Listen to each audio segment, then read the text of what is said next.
Hi, everyone. This is Susan Knowles with Stand for Truth Radio, and this is a segment I do called Knowles on the News. And this is Wednesday, January 13th, 2016. Well, we had our final State of the Union address for this president. I am so thrilled to say it was something that I really couldn't watch. I don't know about you, but I just couldn't watch it.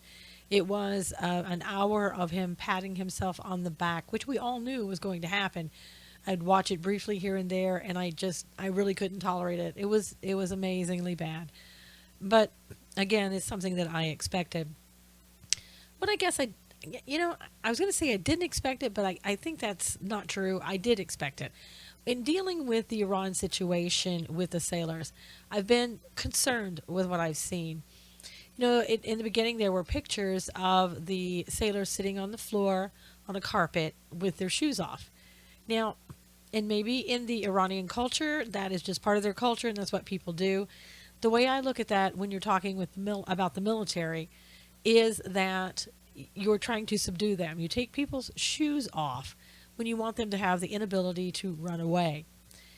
And it looked to me like, prisoners of war. That's what you do with prisoners of war. What left me with no doubt on how these people were being treated is when I saw the pictures that had been released to Iranian TV of the sailors on their knees with their hands cupped behind their heads. And, to me, that is how you treat prisoners of war. There's no doubt that that's how they were being treated. And if this had been an actual, act of war, then I think those pictures would have been a violation of the Geneva Convention. I also think that in the past, certain presidents, probably most of them, I'm trying to think of maybe not Jimmy Carter, but most of them would have said, this is an act of war. You need to release our people immediately. But because we are where we are, because we've had a president for the past 7 years who has done nothing but apologize to the rest of the world on how bad we are, how compassionless we are, how weak we are. We had this Iranian government, I should say to be more specific, who basically just kept our people and released them when they wanted to. Now, of course, it came up with that, oh, well, they're not releasing them, it's too dark, they might get hurt, whatever. You can release people and let them walk around and go anywhere they want to on your vessel. What would have been wrong with doing that? And I didn't get the impression that they were free to do that. Again, the picture with them on their knees, I think, kind of confirmed that they weren't free to go. In the past, we had a relationship with other countries. They feared us. And, personally, I'm okay with that. They wouldn't have taken our people.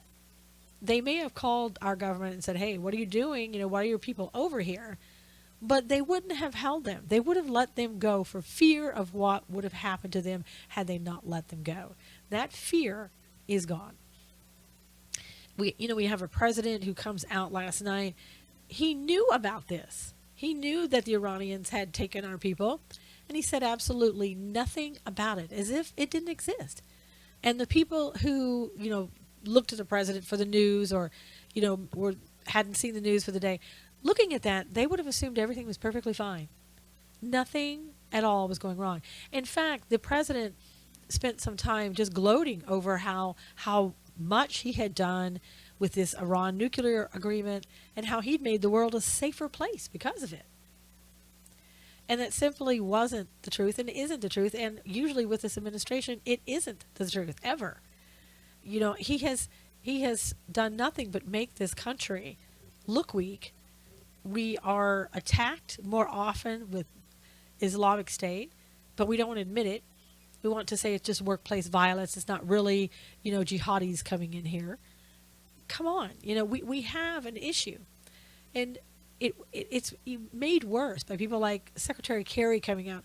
Oh, I thank you, Iran, for letting our people go. Thank you, thank you, thank you. Now, you and I both know that Iran is going to use those photos as just propaganda because the Iranian people don't know necessarily what the Iranian government knows. And they could look at those photographs and think, oh my gosh, we've captured, Americans.